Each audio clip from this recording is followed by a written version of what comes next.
Next concept వచ్చేసి కలోత్సవ. ఇక్కడ మీరు గమనించినట్లయితే డయాగ్రామ్లో మీకు ఆ కలోత్సవ అనేటువంటిది వివిధ రకాలైనటువంటి కళలకు సంబంధించినటువంటిదిగా మనకు కనపడుతుంది. కలోత్సవ అనేది ఏంటంటే 9, 10, 11, 12 తరగతులు చదివే విద్యార్థుల్లో ఉండేటువంటి కళాత్మకతను వెలుగు తీసేందుకు కళాత్మకతను వెలికి తీసేందుకు కేంద్ర మానవ వనరుల శాఖ MHRD కేంద్ర మానవ వనరుల శాఖ తీసుకొచ్చినటువంటి పథకము లేదా కార్యక్రమమే కళోత్సవం. అంటే 9th, 10th మరియు +1, +2 తరగతులు చదివేటువంటి విద్యార్థుల్లో ఉండేటువంటి ఆ యొక్క కళాత్మకతను, సౌందర్యాత్మకతను వెలికి తీసేందుకు కేంద్ర మానవ వనరుల శాఖ తీసుకొచ్చినటువంటి ప్రత్యేకమైనటువంటి కార్యక్రమమే కళోత్సవం అని.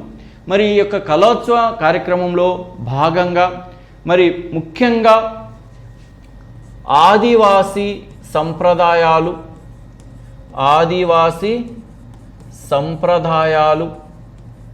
అలాగే గిరిజన సంప్రదాయాలు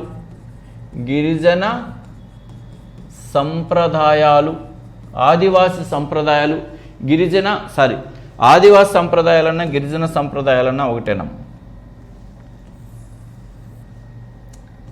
ఆదివాసీ సంప్రదాయాలన్నా గిరిజన సంప్రదాయాలన్నా అర్థం ఒకటి.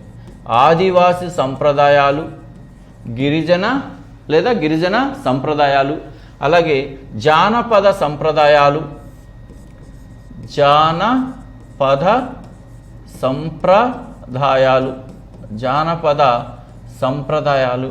అలాగే విభిన్న ప్రాంతాలకు చెందిన కళలు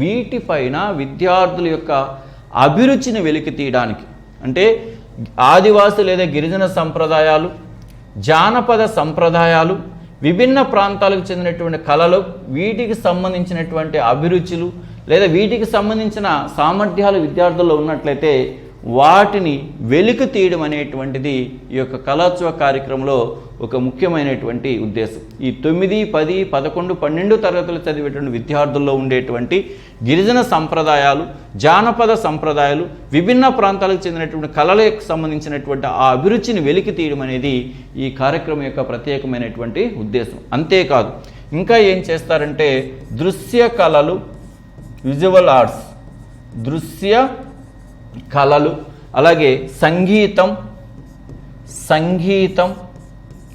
దృశ్య కళలు, సంగీతం అలాగే చిత్ర లేదా సంగీతం, నాట్య రంగము లేదా నాట్యము అలాగే డ్రామా, నాటక రంగం. ఈ విషయాలలో విద్యార్థులు ప్రత్యేకంగా శిక్షణ ఇవ్వడం అనేటువంటిది కూడా జరుగుతుంది. ఏ రంగాల్లో శిక్షణ ఇస్తారంటే విజువల్ ఆర్ట్స్, దృశ్య కళలు, మ్యూజికల్ ఆర్ట్స్, సంగీతం, డ్యాన్స్, నాట్యము అలాగే డ్రామా, నాటక రంగము. ఈ 4 విషయాలలో విద్యార్థులకి ప్రత్యేకంగా శిక్షణ ఇవ్వడం అనేటువంటిది కూడా జరుగుతుంది. దృశ్య కళలో శిక్షణ ఇస్తారు, సంగీతంలో శిక్షణ ఇస్తారు, నాట్యంలో శిక్షణ ఇస్తారు, నాటక రంగంలో కూడా శిక్షణ ఇవ్వడం అనేటువంటిది జరుగుతుంది. ప్రతి సంవత్సరం కూడా ఈ యొక్క కళోత్సవం మీద జాతీయ స్థాయిలో వివిధ రకాల పోటీలు నిర్వహించడం కూడా జరుగుతుంది. ప్రతి సంవత్సరం కూడా జాతీయ స్థాయిలో ఈ 4 రకాల రంగాల మీద పోటీలు నిర్వహించడం జరుగుతుంది. అయితే ఈ యొక్క కళోత్సవానికి సంబంధించినటువంటి పోటీలలో పాల్గొనాలంటే ఒక్కొక్క రంగానికి సంబంధించి పాల్గొనేటువంటి గరిష్ట లేదా కనిష్ట విద్యార్థుల సంఖ్యను కానీ చూసినట్లయితే దృశ్య కళలకి 4 నుంచి 6 విద్యార్థులు పాల్గొనవచ్చు. జాతీయ స్థాయిలో ఈ యొక్క దృశ్య కళలకు ఒక్కొక్క పాఠశాల నుంచి 4 నుంచి 6 విద్యార్థులు పాల్గొనవచ్చు. సంగీతానికి వచ్చేసి 6 నుంచి 10 మంది విద్యార్థులు పాల్గొనవచ్చు ఒక్కొక్క పాఠశాల నుంచి. 6 నుంచి 10 మంది విద్యార్థులు పాల్గొనవచ్చు. నాట్యానికి సంబంధించి 8 నుంచి 10 మంది విద్యార్థులు పాల్గొనవచ్చు. 8 నుంచి 10 మంది విద్యార్థులు పాల్గొనవచ్చు. అలాగే నాటకానికి సంబంధించి 8 నుంచి 12 మంది విద్యార్థులు పాల్గొనవచ్చు.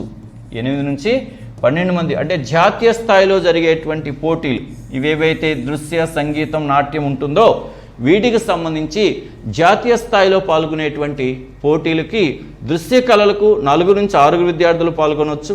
సంగీతానికి 6 నుంచి 10 మంది విద్యార్థులు పాల్గొనవచ్చు. నాట్యానికి 8 నుంచి 10 మంది విద్యార్థులు పాల్గొనవచ్చు. నాటక రంగానికి 8 నుంచి 12 మంది విద్యార్థులు పాల్గొనడానికి అవకాశము ఉంది.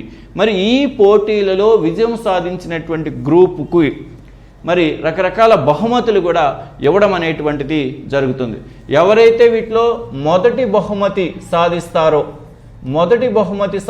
వారికి 1,25,000 రూపాయలు నగదు పురస్కారం ఇస్తారు. మొదటి బహుమతి సాధించినట్లయితే వీటికి సంబంధించి బహుమతులు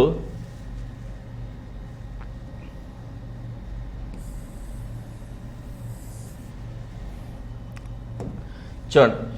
ఇవి పోటీల్లో పాల్గొన్న తర్వాత దృశ్య కళలకు సంబంధించి, సంగీతానికి సంబంధించి, నాట్యానికి సంబంధించి, నాటక రంగానికి సంబంధించి పోటీల్లో పాల్గొన్న తర్వాత ఆ పోటీలో గెలిచినటువంటి విద్యార్థి బృందానికి బహుమతులు ఇస్తారు. మొదటి బహుమతి వచ్చేసి 1,25,000 రూపాయలు. 1,25,000 రూపాయలు నగదు పురస్కారం అనేది లభిస్తుంది. రెండవ బహుమతి వచ్చేసి 75,000 రూపాయల నగది బహుమతి అనేది లభిస్తుంది. మూడవ బహుమతి వచ్చేసి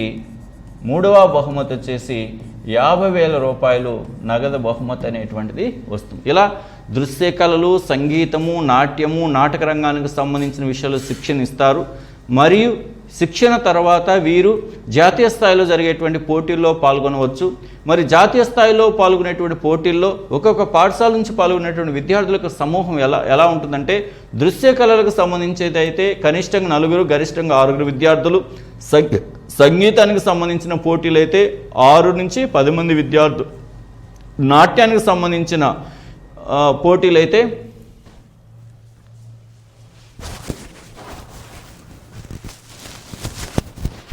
దీని వరకు సరిపోయింది ఇబ్బంది.